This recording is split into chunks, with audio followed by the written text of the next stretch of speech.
Hello, sir.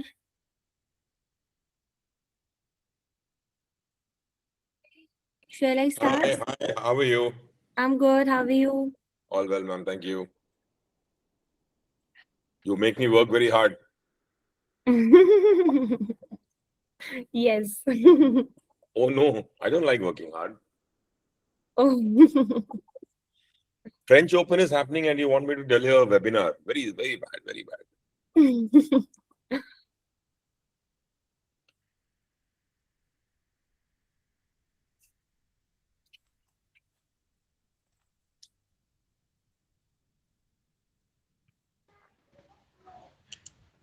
Good evening, everyone. Hi, how are you? Let's start, ma'am. It's 8:31. It's 1 minute past. Yeah, I'm start. Hello, everyone. Good evening, good morning, Good and good evening. afternoon, as per your time zone. I am Dipti from the team of GISA Council. I welcome you all to the CISA Exam Prep Connect Strategy, Guidance, Doubt Solving, and Success Insights webinar, conducted by GISA Council.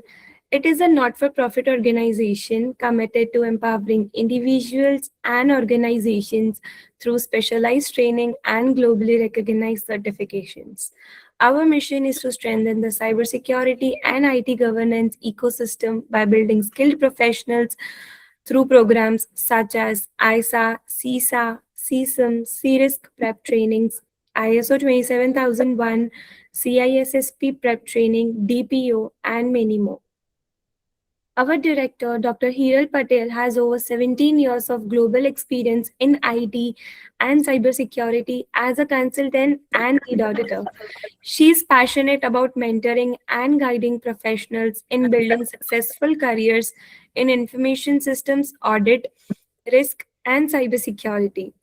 In just more than 2 years since our establishment, GISA Council has proudly trained over 3,200 professionals across 60 plus countries, including participants from 170 plus global enterprises with more than 30 Fortune 500 companies among them. For all, please note that our team will share the CPE certificate from a form approximately 10 to 15 minutes before the session concludes. It is mandatory to complete and submit this form in order to receive your CPE certificate. It's my privilege to introduce Mr. Yagdeshwara Iyer, a distinguished professional with over 30 plus years of experience in cybersecurity and IT governance. He holds certifications including CISA, CISM, CDPSE, and has served in leadership roles such as CIO, CTO, and CISO. We look forward to gaining valuable insights from his vast expertise. Best wishes to all the participants. Sir, over to you. Thank you. Thank you very much. Hi, everyone. Good afternoon, good morning, good evening, wherever you are.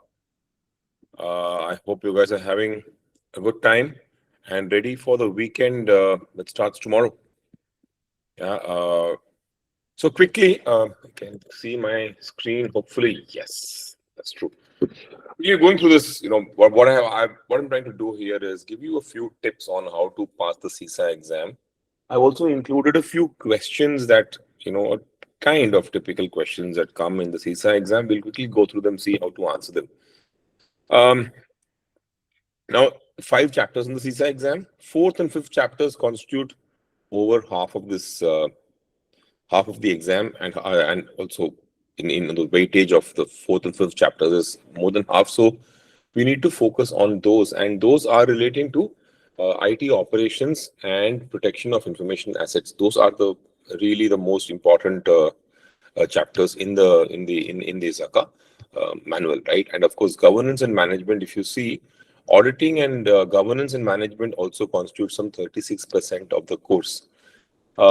Now that gives us a certain indication of how ISAKA's thinking is around the CISA exam. This thinking is around governance, right? Governance, which sets a framework on how organizations should work, how IT should work. The need for governance, CISA says and rightly says, of any organization in any organization is that without governance, IT can drift. Without governance, IT can end up being not aligned with business needs, right? So IT has to work for business, IT has to support business. That is the overarching principle. And we as auditors, our job is to provide independent assurance. Independent assurance means independent of any biases or any existing relationships. We should provide assurance based on hard evidence and using logical conclusions from hard, reliable evidence to arrive at our observations and to give our recommendations. Failing to plan is planning to fail. We all heard of this cliche.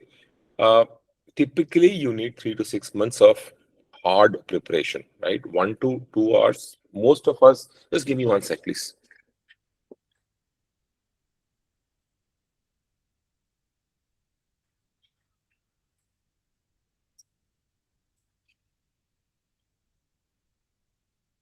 Sorry, most of us are working professionals. So to expect that we would be able to spare more than 1 or 2 hours during weekdays, for example. And of course, many of us would have family commitments. So more than that is really difficult. So you see, if you are one of those people who are able to say, dedicate 6 hours a day and you're able to focus. Nowadays, I can't focus for even Instagram Reels. I want to press on one side so that it runs 2x faster, right? You don't even have that focus. But if you're one of those exceptional beings who can focus for long hours, you can do 4 to 6 hours every day, and you can compress the preparation timeline into a month. Last couple of weeks, I would recommend you practice mock exams and review your learning. Or use the CISA review manual is a fantastic resource. Right? I really love that manual because one, it is comprehensive. Two, it has the humility to accept that the manual itself is not enough to pass the exam. And that I think is a big, big statement. So we'll find the statement of the review manual that it is not because CISA is a job practice examination, and we'll quickly look at it. What that means, right? After every practice session, note where you struggled, revisit your weak areas before moving on. Don't over-invest in topics you already know well. CISA recommends 5 years of IS audit experience for you to pass the CISA exam and for you to get a certificate. If you are newer to the field, spend extra time on governance frameworks and real-world audit scenarios. Why CISA recommends 5 years of IS audit experience? Because CISA is a job practice exam. CISA doesn't test you on your ability to mug up concepts, the exam. It tests you on your ability to apply that learning in a real world scenario. The real world scenarios are extracted from ISACA question, people who prepare questions for the CISA exam all over the world. And the questions are continuously refreshed. There's a question bank being continuously refreshed because governance, laws and regulations, competition, business environment is always changing all over the world. Therefore, IT systems, the risks from technology also keep changing across the world. Therefore, our job as IT auditors also has to change in keeping in mind those realities, which is why CISA recommends that you have a 5-year IT audit experience so that you are used to those changing your mindset, changing your approach, and tracking those new ways of looking at IT risks or technology-led risks that can affect business objectives or business operations. Our next session for the CISA training course, I'll be conducting that. Starts on 14 June. We do this in the India Standard Time, Saturdays and Sundays, 6 p.m. to 10 p.m., 4 hours a day over 10 days. So that's total of 40 hours. This is a review course. This is a prep training. The objective is not to teach you every single thing, but I cover a vast part of the curriculum with a focus on helping you succeed in the exam. You also get CISA exam vouchers. There is post-course support as well. You can get in touch with GISA Council and they'll help you understand what that exam voucher is and what kind of help you get. You also have mock tests which I conduct. I also hold live tests if we have time. Sometimes there are a lot of questions, so I don't get time. But if there is time, I also do live QA on my website. So we will look at that. Daily practice. try and see at least towards the end, the last 1.5 months, can you do about 30 to 50 questions every day? It's okay to repeat some questions. Focus on understanding the reasoning behind every answer, not just mug up the answer won't help you. CISA questions sometimes take the same scenario and test you from different angles. We'll come to that, okay?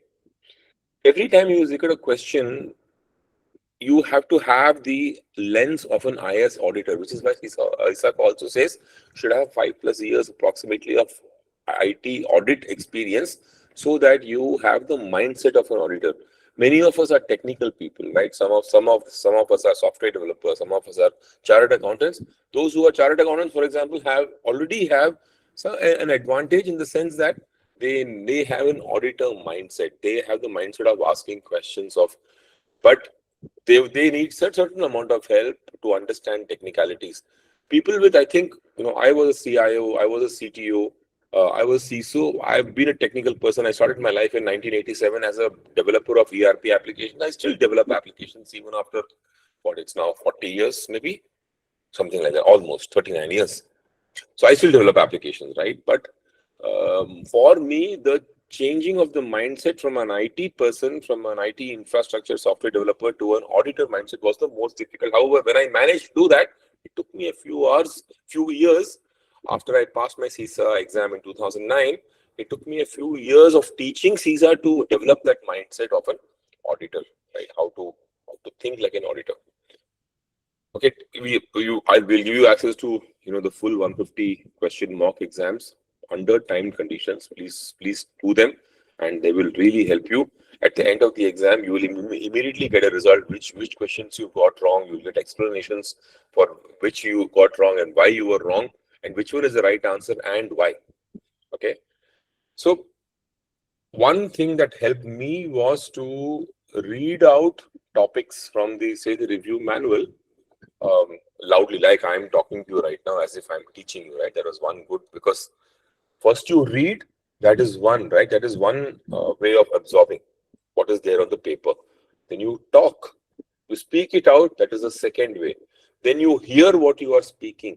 So instead of, if you're just reading quietly, if you read out aloud, that is 3x more effective, because you are getting 3 times the intellectual or cognitive stimulation to absorb a topic. So speaking aloud, you may have seen, right, many of these children, when they study, they are loud, they have this book in front of them, and they are not only reading, they are also speaking, and their audio is coming back to them, right? That back and forth motion helps them concentrate and focus, is my understanding. Okay, don't read the CISA review manual passively. Right? It is a job practice manual which helps you. I refer to the CISA even after I don't know, 15 years now, 16 years, all 17 years almost of passing the CISA exam. I still refer to the CISA manual. It's a good reference manual. It's a good refresher. It's a good thing to refer to. Oh, what should I do in this case, right? What are the ideal controls that I need to implement here? How do I approach this particular? The CISA review manual is a good supplement to your job practice and experience. Okay, the CISA exam will not test you on your mugging up the concepts. It will test you on your ability to apply those concepts to real world scenarios. Join the ISACA community wherever you are, nearest community. They will have events. I think the price is very, very, I think it's a $15-20 per year, US dollars per year. I think it's decently reasonable for the professional value that the ISACA certifications carry. Okay. Again, CISA exam doesn't reward memorization of tools or commands. It tests your judgment as an auditor. Questions are framed by seasoned audit professionals from across the world. Real life audit experience shapes every question and your ability to answer them. The job practice exam is based on ISACA's global job practice analysis, which is a continuous ongoing annual practice. It reflects what competent IS auditors actually do every single day across the world. The answers favor audit best practice over technical implementation detail. You have to think, what would a senior experienced auditor do or recommend in this case, in this scenario? Question framers, people who make these questions, bring decades of combined global audit experience. Please respect their perspective. In the question, you have 4 answers, right? So please limit your answering ability to those 4 answers. You have to select the most applicable from within those 4. You may think a 5th one is better, but there is no 5th option. 5 golden rules. Read every question carefully. Identify the exact ask, best first, most likely. One word can change everything. The best first, most, least, last may not be the operative word in questions. They may only be guidance question. The operative word may actually speak to the outcome that is expected by that question. Questions and answers are a unit. They are tied together. Don't try to connect an answer to a question. You will get lost. Many questions will look like all 4 answers are right. When that is happening, look for the highest level, the governance, right? Principle-based, governance-based, risk-based answers are generally the right ones, right? Read all the options. Never stop at the first correct looking answer. The best answer may be the last one you read. The question and answer are one connected unit. They are one life. They are not independent of each other. So you have to read the question and the answer together as one entity, as a continuum of the question. The answer will be a continuum of the question. If you can't decide in 5 seconds, mark that and move on, right? Don't waste time. Because 150 odd questions, I think, what, 4 hours? 4 hours, I think, is what leaves about 1.6 odd minutes per question. Sorry, that scared me. It's a long time to answer a question. Don't waste it. If you can't answer it in 5 seconds, I'm 100% sure that you'll bet your life on it, move ahead. Because as you're reading questions and answers, make a mental map of what you have read. If you can't answer a question, move on. 5 seconds, move on. 5 seconds, move on. Oh, instantly you will know an answer, answer it. But register that question and the answer, because about, in my experience, 10 to 10% odd questions which you don't know can be answered by other questions in the exam, because they're all connected. Sometimes the examiners will use the same kind of scenario and approach it from 2 different perspectives. So one question can be answered by another question also. Right? So remember that. Sherlock Holmes, if you've read the books, his famous quote was, once you eliminate the impossible, whatever remains, however improbable, has to be the truth. Again, once you eliminate the impossible, whatever remains, however improbable, is the truth. If you don't understand the question or the answer, right, this is one good rule to apply. Eliminate the impossible. What is not possible, eliminate it, then you can choose between whatever is left is. However improbable it may sound to you, it will sound improbable because you don't know the answer. You're not sure of the question and the answer. So the answer might sound improbable to you. Try and see if you can eliminate the impossible. What is remaining is probably the answer. Right? It's a rich pool of context. Question 47 may contain a scenario that unlocks your doubt from question 12. Examiners often approach the same concept from multiple angles. Reading all questions build a mental map of the topic landscape. When I gave the exam, this was the last paper-based exam. After that, it's been all online, I believe. Okay. So I had the advantage. I actually read all the questions and answers. All of them. Right? I made a mental map. But as I was reading them, there were some questions I could answer in two seconds. I answered them and I went. Okay. Now, on your first pass, just flag things you're not 100% sure of. Don't waste time. Don't agonize. Don't think too much. Don't judge yourself. Don't say, oh crap, I am a loser. I don't know this answer. Nothing of that sort. No self-judgment. Just pass. Pass on. There is no negative marking. Okay, just pass on. Right. Once you have seen all the questions and answers, then you will say, oh, there was a related question 20 questions ago. Let me go back and let me answer that. You can take that approach, or you can make a mental map saying that, okay, I have the answer to one question which I didn't know earlier. Now, based on this question, let me move ahead. Then I'll go back and look at all the unanswered questions. So go to 1 to 150, everything you can answer in 2-3 seconds or 5 seconds max, answer it, go and make a mental map of everything you have read. Okay. The 150 questions are a connected knowledge network. They are not isolated puzzles. Your job is to navigate that network gather information as you go and loop back with better insight. Be like a neural network in AI. Learn from every question. Use the knowledge of every question and answer to answer other questions.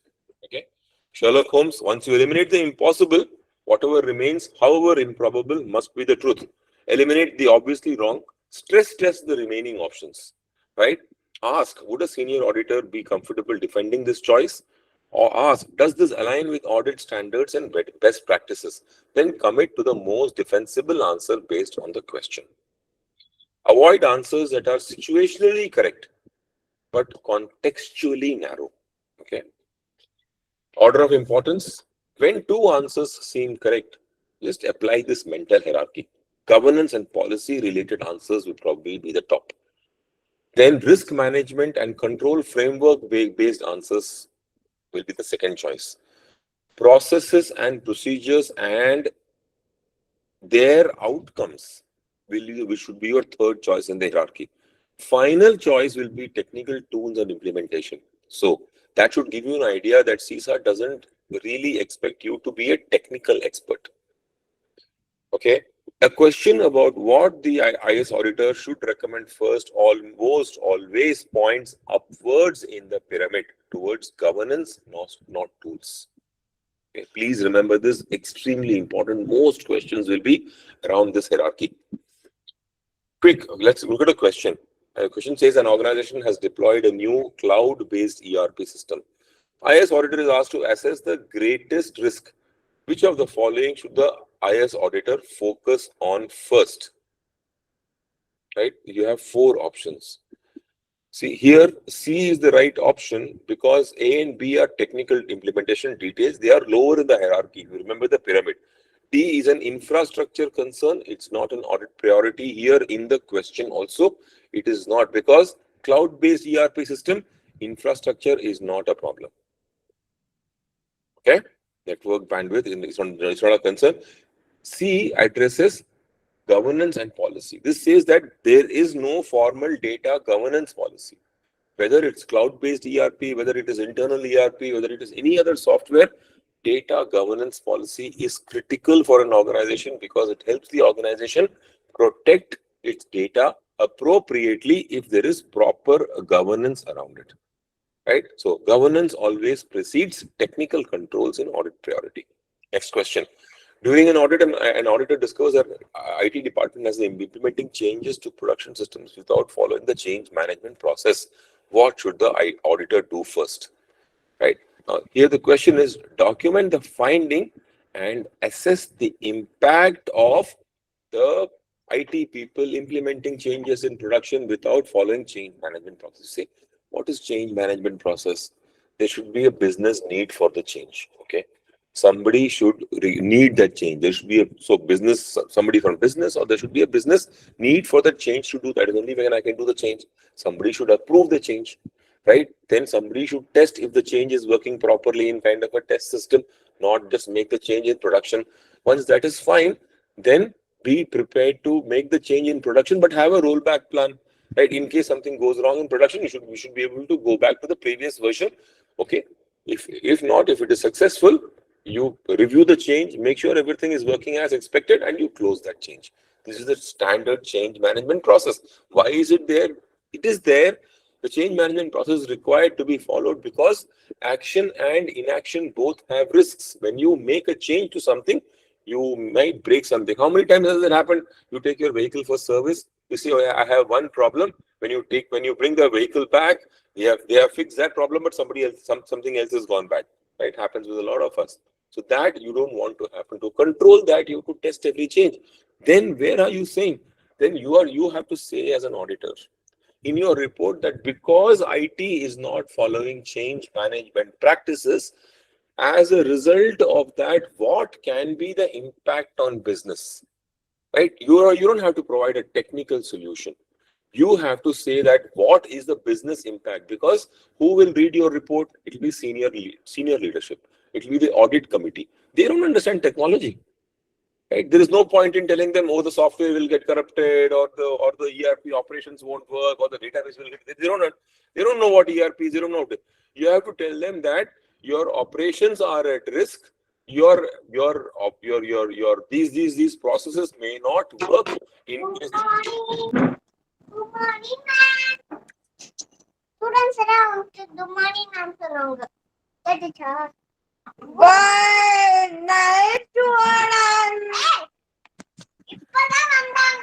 night, students. Perumal sir, please mute your mic, sir. Perumal sir, please mute your mic. Perumal sir, please, are you there? Thank you.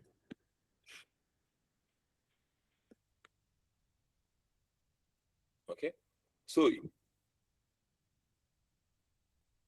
the explanation for that is notifying the board of directors is not your job as an auditor, one. But what will you tell them? Do you do that? Does every problem need to be escalated to the board? No. Appropriate issues could be escalated to the board.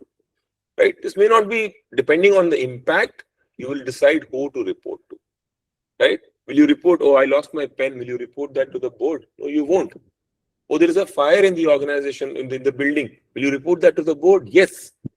So escalation also has to be appropriate to the impact on business, which you will only know after you assess the impact on business, which is in option C. Recommend that IT implement a new change management tool. Again, that's a tool or technique. Wait, that may not be a.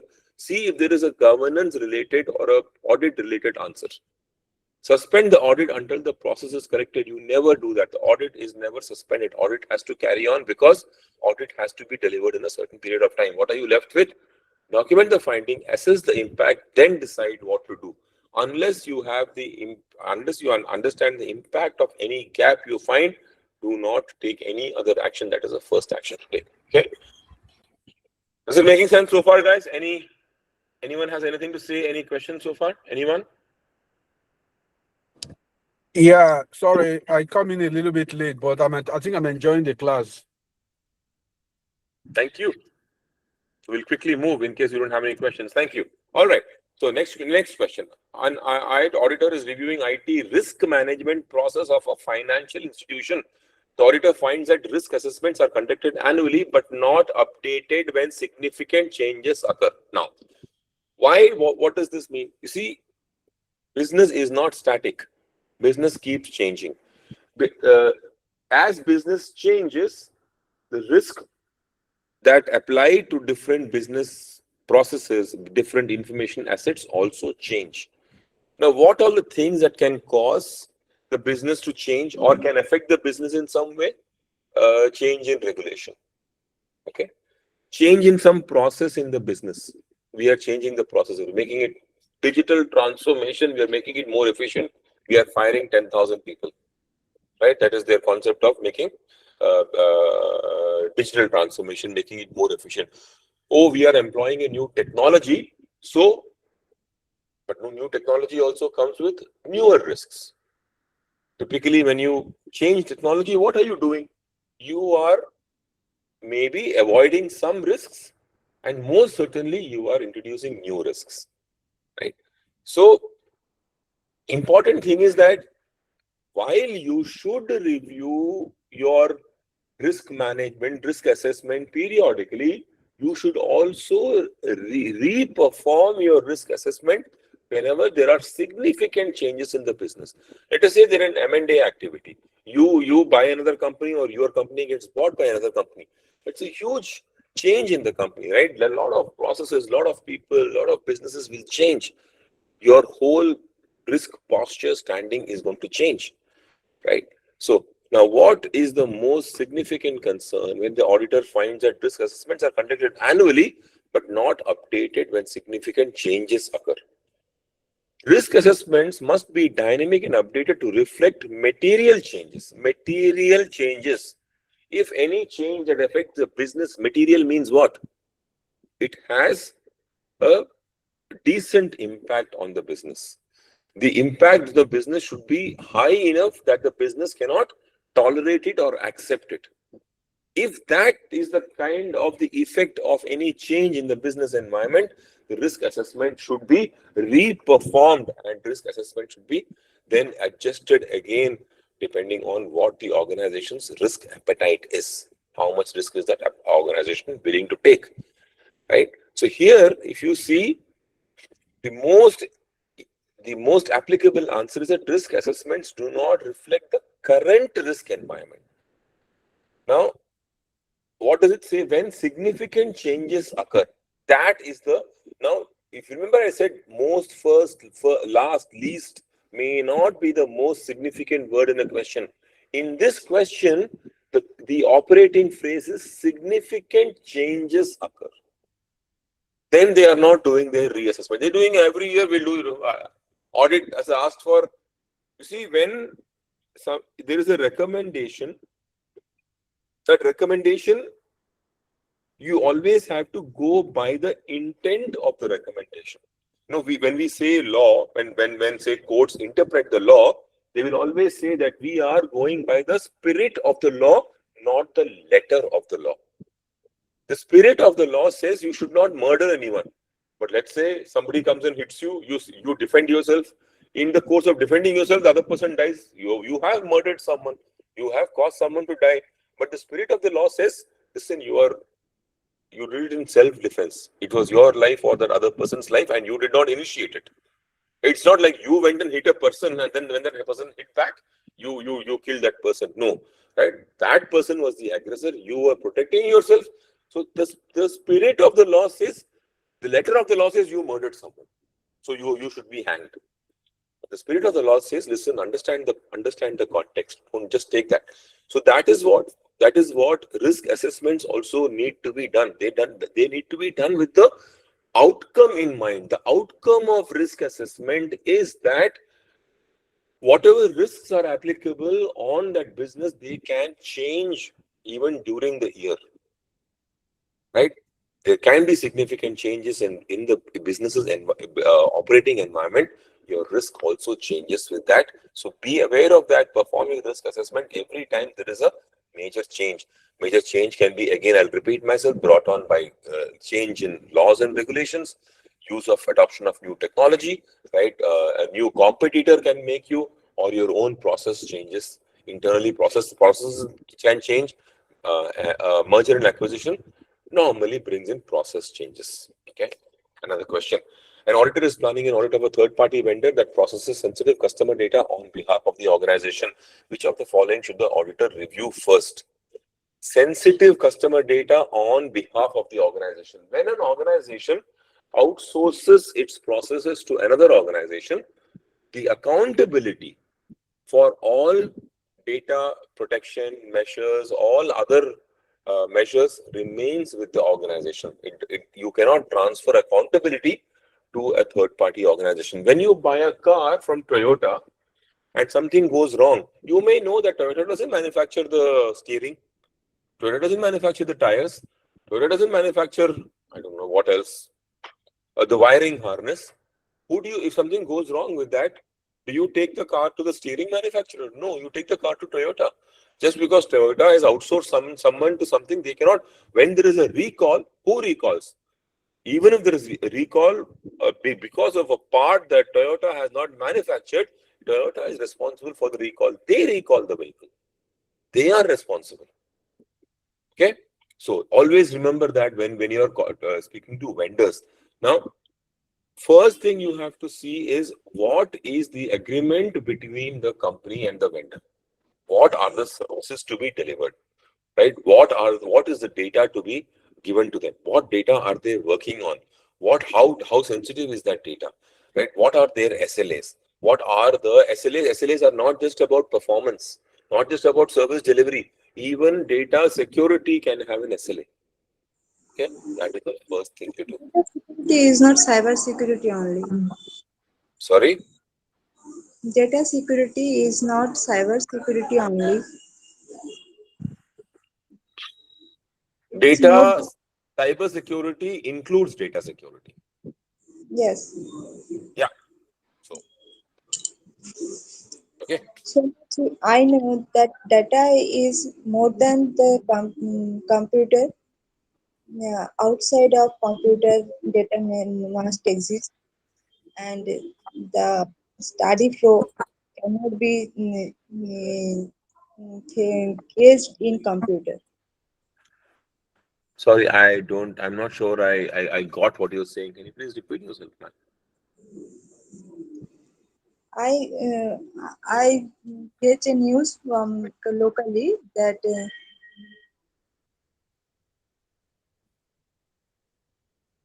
Oh, she quit. Hello? Oh no. What happened to her? Okay, we'll continue. Maybe she'll join back. Okay.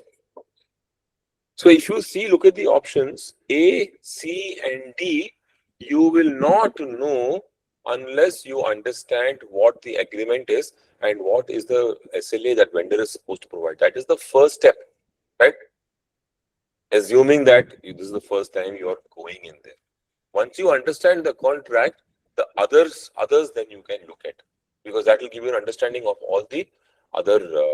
Because if the contract does not require a penetration test, the option D doesn't make sense, right? If the contract doesn't have an incident response and a breach notification procedure definition, again that the option doesn't make sense. If the contract doesn't specify vendors, data encryption standards, and key management practices, again that doesn't make sense. So first, if you understand the contract, then you will be able to see if any of these are applicable. So first step to do is understand the contract. Okay. Okay, next question. An auditor discovers that a key business application has not undergone a business continuity plan test in over 2 years. Senior management states that system is stable and testing business continuity is disruptive to operations. What should the auditor do? Should they accept? Now, here the management is, remember that management saying something, claiming something is not good enough. Right? We base our observations not on somebody's statement, not on somebody's claim, not on somebody's assertion that something is working well or something is not. We have to base our observations and our conclusions on hard evidence. So, accepting the management's explanation is never the right answer. Recommending that the BCP test be waived is also not a good answer, because what you don't test, you can never be confident of. Does that make sense? If you are learning to play a sport, you will practice, right? You'll practice. What did Bruce Lee say? I'm not afraid of the person who knows 10,000 kicks. I'm afraid of the person who has practiced one kick 10,000 times. Repeat it. If you do some activity again and again, you get better at it. Disaster should not be a shock. Disaster should be a habit. Only then people will respond to it appropriately so that disruption from disasters is minimized. That is why you should do disaster drills. That is why in your organizations you will have fire drills. Fire drills. What do fire drills do? There is a fire announcement. How do people react? How do people behave? Are they following the procedures for evacuation, for orderly evacuation? Are they going and assembling in the assembling center? Are the right people calling out the disaster of fire, saying fire, evacuate? Is the right person doing that within the right time? Are all those steps being followed? If not, what did we observe? How do you correct it? How do you fix it? Keep improving. As auditors, we have to look for progression and not perfection. We look for progress, little by little improve. Right? Nobody is going to be perfect. On day one or day infinity, you can only improve. Okay. So given all this, the right option is that auditors document the finding as a gap and recommend a risk-based testing schedule. What is risk-based testing schedule? What are the most critical functions that need to continue working, and what would be the impact on business if those critical functions are not working for a reasonable period of time? You explain that potential risk. What is risk? If I were to ask you what is risk, remember, risk is a potential for loss. You are not saying that loss will happen. No, this is a potential for loss. That our job as auditors to highlight to the management, say that these are the most riskiest areas of your business or of your system, the key application. This is the riskiest areas. Right now, you decide what you want. Make sense so far? Are you guys with me? Is it making Yes, sense? yes. Yes, sir. Okay. Next, during an audit, IS auditor finds that access rights for terminated employees. Now, remember, terminated employees in general parlance, terminated means fired. Here, it doesn't.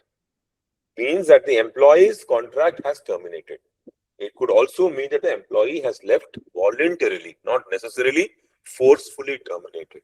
Okay, that is a cultural thing. In India, for example, terminated means fired, right? But generally in the world, terminated means your contract is or your employment is terminated. You may have quit yourself voluntarily. Okay, especially for Indians, this becomes a little difficult to understand. IS auditor finds that access rights for terminated employees are removed within 30 days of termination. The organization's policy requires removal within 24 hours. What is your best course of action?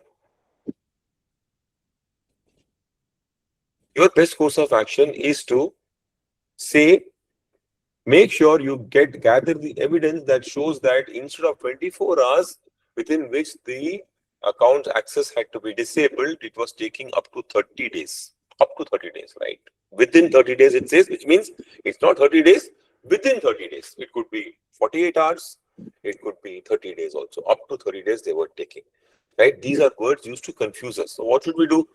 Gather evidence, use that evidence to create our observation, right? And also say, the business will say, so what? So the IT must be busy, so what? If you simply say that the access of terminated employees is not revoked within 24 hours, which is the SLA, which your policy requires, management will say, but what? So what will happen? So you have to say that these employees, for example, had access to critical applications, to sensitive data, right? If they accessed and then they leaked that personal sensitive data, they could not be held responsible because their ID should have been disabled. If it is active for 48 hours later and they access the information and they somehow extract that information and leak it somewhere or do some malicious activity, the company will be responsible for it. So that is why access should be revoked as soon as possible of employees that leave. Again, if you see here, pointing out the risk in your report takes priority over all other procedural activities. If you see, first A and D are procedural, right? Reporting the finding to law enforcement is not applicable here because the question doesn't say that it is a crime. Okay. Next question. An IS auditor is reviewing IT governance. IT governance structure of an organization finds that IT steering committee has not met over a year. Now, what does the steering committee do? There are two roles. One is a strategy, right? And one is the execution. The steering committee is in charge of execution. The strategy committee decides what to do. The steering committee decides how to do it. Okay, that is the difference of steering committee. Like car steering. Car steering, what does it do? It guides the car in the right direction so that you don't go and bang into anyone. Right? If there is a turn that is turning left, the steering helps you turn the car to the left and not go straight and bang into a wall. That is what the steering committee also does.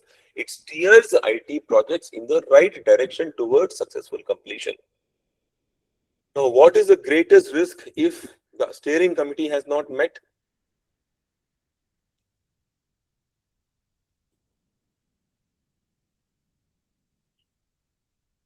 The greatest risk is IT governance exists to align IT with business strategy. When the steering committee is inactive, strategic alignment of execution of IT projects may be missed.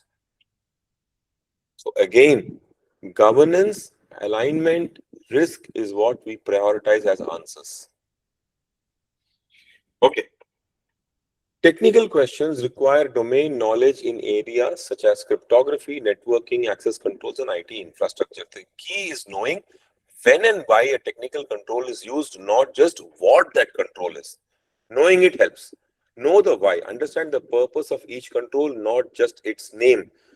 Context, the scenario determines which technical answer is most appropriate. Even technical questions are answered through an audit and risk perspective. Okay, we'll quickly look at a few of them. One question is, the organization wants to ensure the data transmitted between its web application users cannot be intercepted or read by a third party. Which of the following controls best addresses this requirement? Forget about everything else. Data transmitted cannot be intercepted. That's all you need to know. Everything else is fluff, right? So data is transmitted, should not be seen by anyone. How do I do it? Encryption. Which is the encryption option here? That is your answer. There's only one answer is encryption. You don't have to be a technical expert. Important words: data transmitted cannot be intercepted or read by a third party. How do you ensure that? You encrypt the data so that nobody can see what the data is. Simple answer. Make sense? Don't have to worry. Transport layer security. There is a word encryption here directly connecting to the answer. The rest of them are fluff. Okay. Why I'm saying this is because many of us are not technical people, right? These tips will help you answer technical questions like this without having technical knowledge also, if you were to apply these basic principles. An IS auditor is reviewing an organization's database security. Databases are those software which store sensitive, critical main data of enterprises. The auditor finds that database administrators have unrestricted access to all production data, including the ability to modify records without any logging. What is the primary concern? Now, for this, you need to understand one small thing, is that typically applications like ERPs or other HRMS, attendance systems, those software store data and read data from databases. People don't. You might use Excel, but applications don't use Excel, right? Applications store the data in databases. Controls around all data, who can do what kind of data can be entered, error messages of this is not the right data, this is not the right date, they are all in the application, they are not in the database. The application and database are two different entities. The application reads and writes data from the database. This is the database. Okay, so all the controls are here. If somebody has access to the main data, they can go and make changes to it, bypassing controls in the application. The application says hire can't make transactions of more than $1,000. Okay, so what hire says, he talks to the database administrator. He says database administrator, I'll give you $50. I'm not allowed to make transactions of more than 1,000. I'm going to make a transaction of 999. Once the transaction is approved, I want you to go into the database and change that to 1,900, for example. I'm just giving you a vague example. The database administrator can do that, can go into the backend and do that. Okay. After looking at everything, the key concept here is that privileged access management or administrative access. Database administrators have privileged access. They have more access than silly users like you and me. Okay, we are poor people. We are not privileged. Database administrators are privileged administrators. They can make all these changes. Right now, the principle requires that all actions of privileged users, that is all administrators, should be logged in a way that the administrators cannot tamper with those logs. That is the basic principle. So if you were to look at that basic principle, if you know that basic principle, the answer becomes simple, which is privileged access without logging undermines data integrity and non-repudiation. Non-repudiation is what? Non-repudiation is somebody saying, I did not do it. If you don't have logs that prove that somebody did it, nobody will ever own up. So that logs become very important. The database administrator should know that his actions or her actions will be caught at some point in time. He is not immune because the logs are maintained and he or she cannot tamper with those logs. Okay. Okay. Oh, really sorry to interrupt. I actually wanted your guidance. Hello. Yeah, continue. Yeah. Yeah, I'm from finance background, BMS. I've just graduated this year. I recently came across CISA and found it quite interesting. But before I start preparing, what do you think I should focus on learning or understanding beforehand? Are there any specific concepts or skills which would help me? I think just go through the CISA review manual, read some, go to the ISACA website. There are a lot of articles there. Read some, right? What you can do is become a member of your local ISACA chapter. Go to their events. You don't have to be pass the CISA exam. You can or any exam. You can just become member of the local ISACA chapter. Go to their events. There will be online events. See what the course is about. See what Yeah. people talk about. Right? Understand the mindset of an auditor.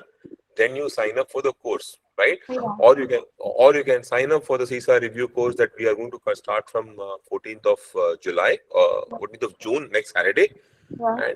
and we will give you a good introduction to the Okay. CISA the course. Right? That's also another way, and then you can build upon it, learn it, and we also give you a lot of support after the course. We don't say bye to you, and Oh, we help you pass the exam. But okay. I would suggest you do a little bit of study more about what an auditor does, what is an audit, what is the purpose of an audit, right?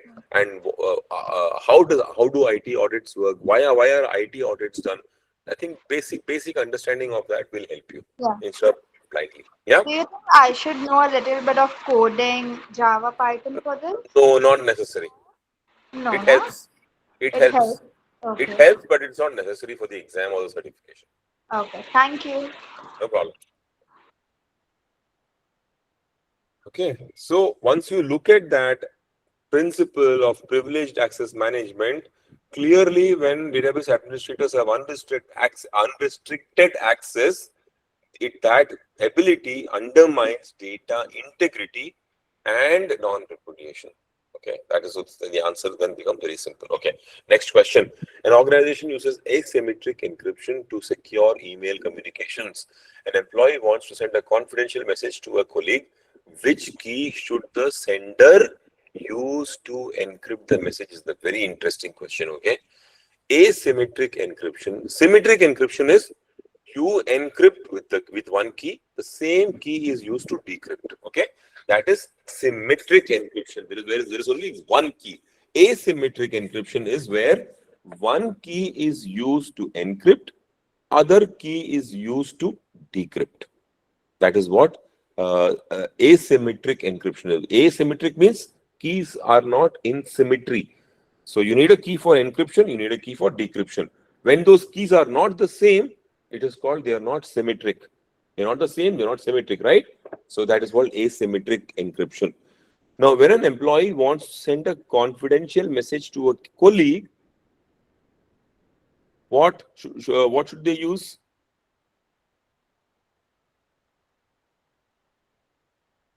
Do you know? And does anyone know how this key works? Yes, How sir. how? Yes, Yeah. sir. Actually, during in asymmetric key encryption, there are two keys, private and public key. So, if I want to send some data to someone, so I should encrypt that file with the recipient's public key, because only then he will be able to decrypt that file with the combination of private and plus public key. No, he doesn't need a combination. Now, the concept here, very good, you're right. The concept here is that what is a public key and a private key? There is actually no such definition, right? When you create, these two keys are mathematically related and they are guaranteed to be unique. So I create I create an asymmetric key pair. A pair is two keys, okay? I use any of the two keys to encrypt a file. I give you the file, I give you my other key, not the key that I use to encrypt. The moment I select one of the two keys to encrypt, that becomes my private key. I have to keep it safe. Then I give you my public key. Okay? That public key is for everyone. Anyone who takes that key can decrypt the file. So the public key, the private key, public key infrastructure from the sender's side does not and ensure confidentiality. Anyone who has my public key can decrypt my file. But the premise is no one has my private key. My private key is safe with me. So if I have to send you a file and I want to ensure that it is confidential from me to you, that nobody else can view it, I ask you for your public key. The assumption is that you are safeguarding your private key, right? Once I encrypt it with your public key, now remember this. It's very confusing, okay? The roles are switched. Now you can consider that by using your public key to encrypt a file, this becomes my private key in a way. Then I am sending you that document. You then decrypt it with your private key, but actually it is acting as the public key to decrypt. Right? If I were to reverse it, if I were to use my private key to encrypt something and send it to you, 50 other people may have my public key. Anybody can decrypt it. So it's not about confidentiality. When I encrypt something with my private key and send it out, all it establishes is non-repudiation. Tomorrow I can't claim that I did not send the file because it is encrypted with my private key. Okay, that is the logic. Was I right, Sir, Sumit? correct me if sir, sir, correct me if I wrong. In this context, even the sender cannot decrypt the this message once it is encrypted by the public key of the recipient. Yes, that's correct. You need the private key to decrypt it, then yes. Yeah. Okay, cool, good. Okay, golden rule of the public key, private key, PKI is that one key encrypts, other decrypts. Public key encrypt for confidentiality, private key sign for authenticity or non-repudiation. They are never interchangeable. Publishing means it is sharing openly. Your public key is a padlock that anyone can snapshot. Only you hold the key to open it, which is your private key. The key you share first becomes your public key. The role defines it, not the math. If you generate a key pair, either of them can be the private key or the public key. Whichever one you share becomes the public one. Okay. So if you want to send a confidential message to B, the key used is B's public key. Who has it? Anyone. Anyone can have it, right? But only B can decrypt it with B's private key. If you want to decrypt a message that is sent to you, you use your own private key. Who holds it? Only you hold it. If you want to sign a message to prove it is from you, the principle of non-repudiation, that you cannot tomorrow claim that I did not send this, is you use your own private key, and whoever has your public key can use it. So the private key is only in your hands. Now, if you want to verify someone's signature, the key that is to be used is their public key, which anyone can use. Now, again, this is the reverse, right? If you are verifying someone's signature, and you use their public key to decrypt the message that they have sent you, you know that this was then encrypted using the sender's private key. That way, you are sure that the file came from whoever he claims it was sent. Okay. Again, this is what non-repudiation is important, because in all these exchanges, we want a certain assurance that the person who claims to have sent me some information, document, file, actually that information, document, or file has come from that person, right? Because it's very easy to otherwise fool you that I'm somebody is posing you as somebody else and sending the document. How can you be sure? You can be sure by using this public key infrastructure. Okay. The exam will only test whether you know which key does what job. For confidentiality, if confidentiality is the objective of the question, The answer will be recipient's public key. If authenticity or integrity or non-repudiation is the objective of the question, sender's private key. Never mix these up. Very critical. Only you get maybe one question. Yeah, you won't get more than that, but it's okay. Okay. Now, fourth technical question. I think we will end with this. An IS auditor is reviewing network security controls. The organization has deployed a firewall, but the auditor notices that traffic between internal network segments is not filtered. Which of the following represents the greatest risk? If traffic within the internal network is not filtered, the internal network is not segmented, what can happen is that unwanted traffic can go. This is like a hotel. If in your hotel, when you check into a hotel, you get a hotel key card. You can access certain public areas and you can access your room, right? You can't access everybody's room, right? Correct? In a hotel, with your key card, you can only access your room. But supposing by mistake given a master key, then what will happen? You can go anywhere you want, right? That is exactly how networks are also configured. For those of you who are not technical, networks are also configured like that to say that your traffic can only stay here. I am compartmentalizing it. If that filtration is not there, then malware like viruses, worms, ransomware can travel all over the network and infect every computer in them. That is your biggest concern.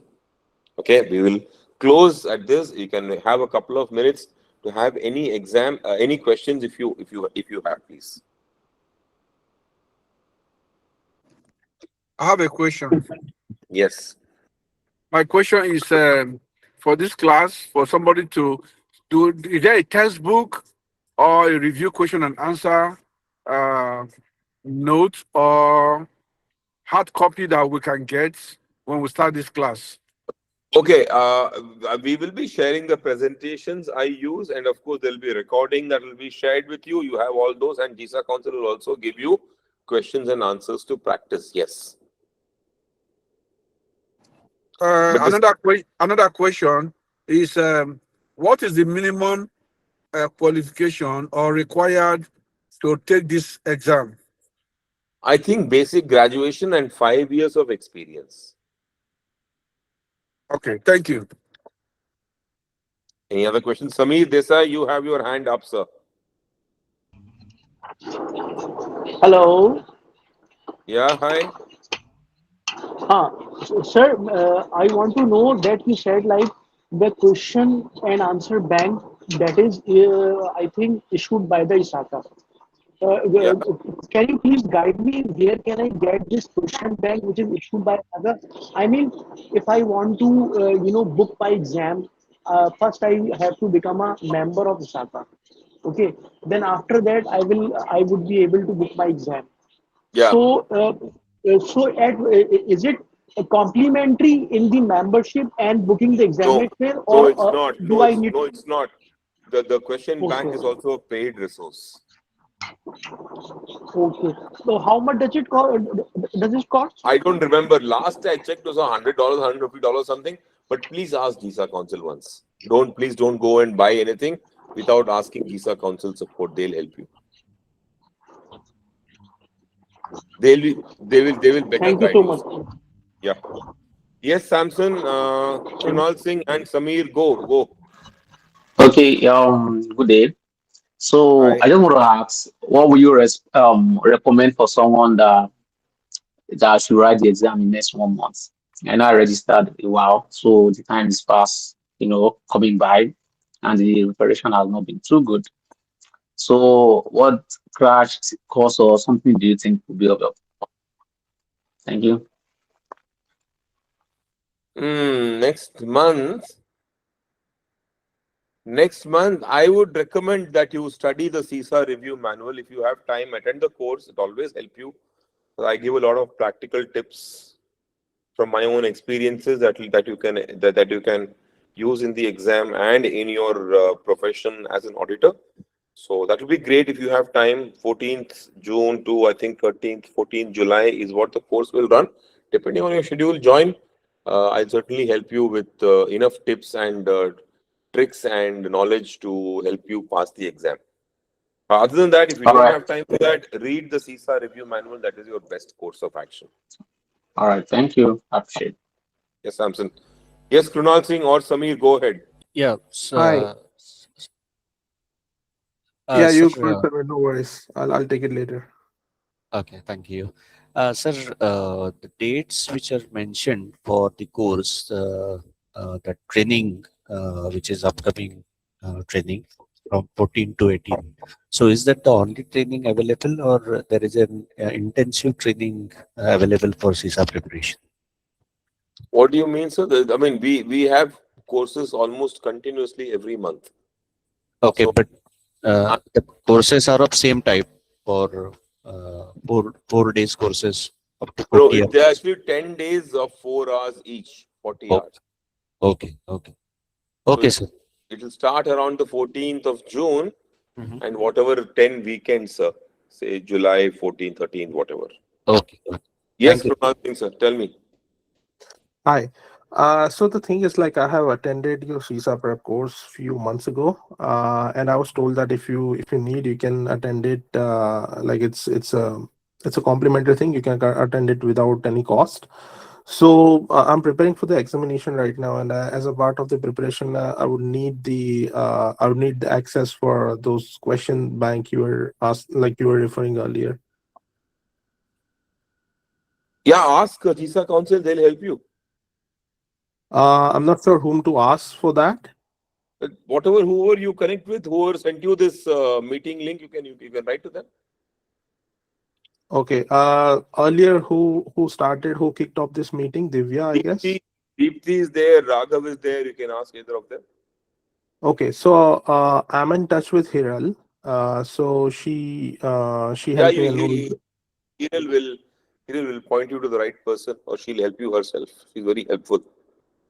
Okay. And in case I want to attend the upcoming classes as a That is just up to you. Have to ask GISA Council, sir. You have to ask GISA Council. Please, you ask them. I don't okay. have an answer for you because I don't know what the process is. I am given a meeting link. I'm asked to start a course, and I teach to the best of my abilities. That's all. The Okay. administrative parts I'm not involved in. Okay. Thank you. Awesome. Anyone else? Sir, I just want to ask that somebody is preparing for CISA. Okay, he did all his efforts. He go through the manual, practice question, but at the end of the day he is still little bit confused either he should appear for the exam, either he should go for exam. What could be the is the thing that he can is confident after solving certain number of questions or things? Is there anything available so the person can surely sit in the exam? Your knowledge will help you sit in the exam, Sohail. So Only your knowledge. knowledge. Okay. That knowledge gives you confidence.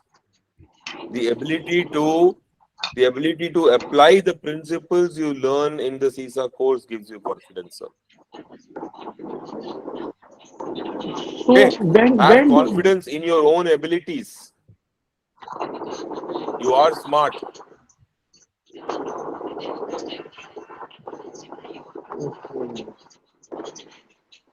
got you, sir. Got your point. Got your Awesome. point. Yes, Trideep, go ahead.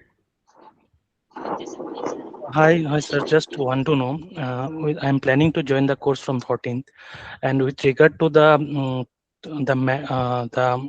study material or what you said that you will be sharing the PPT, and with regard the CISA, that CISA manual is from the ICASA that is in their website that we have to pay, and apart from that, will GISA Council provide us any study material to read for the text, because only PPT is only a concise version of the topics and all.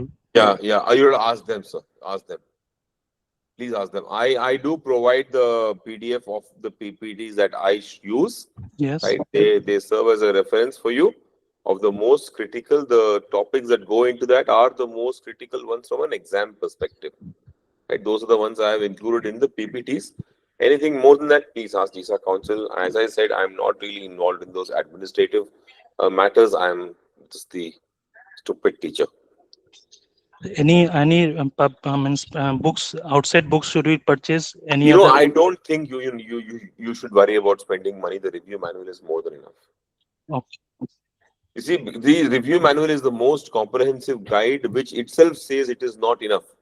On top of that, no book is really going to meet any great benefit for you. Okay. To get the review manual, we need to register and pay for it in the ICASA. I just ask GISA Council once. Okay. Okay. Yeah, Got it. but yes, the normal process is you have to buy it off from ISACA's website. That's correct. Okay. Yes, Avinash. Thank you. Yes, Avinash, go ahead. Hi, Avinash, go ahead.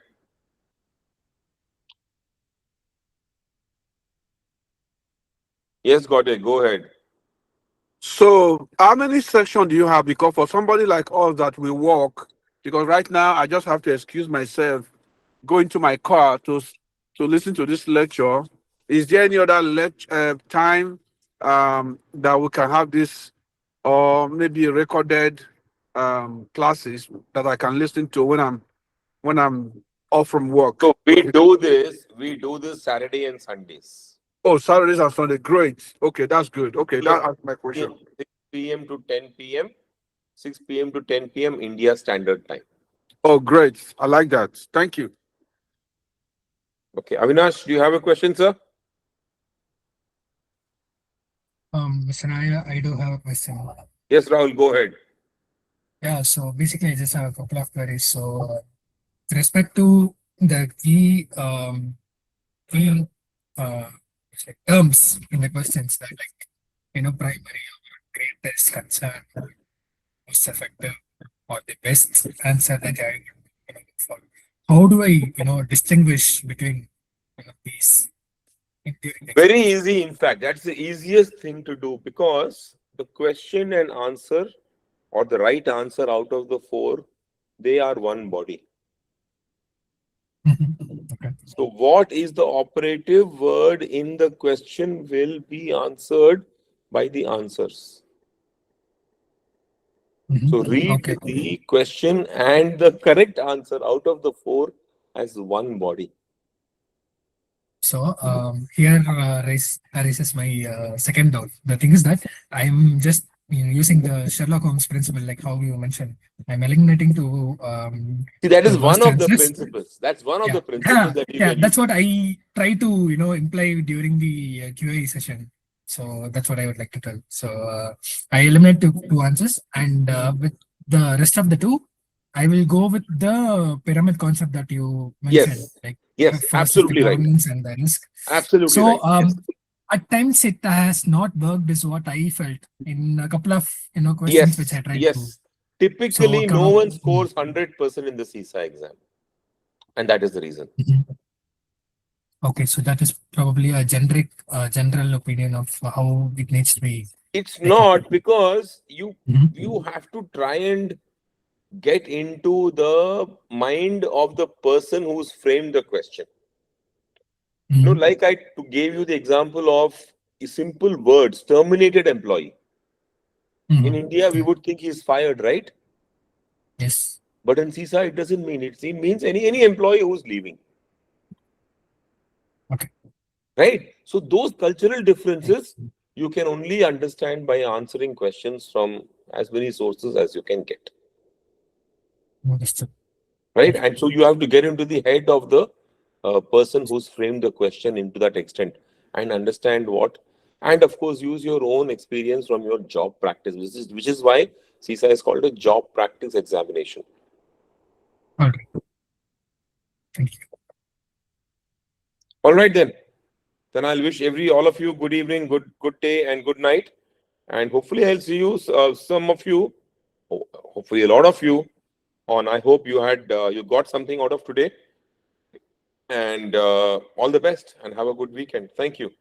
Thank you so much. Thank you. Thank you. Thank you, sir. Thank you so much. Thank you, sir. Thanks a lot, sir. Thank you. Thank you. Thank you. Thanks, many thanks.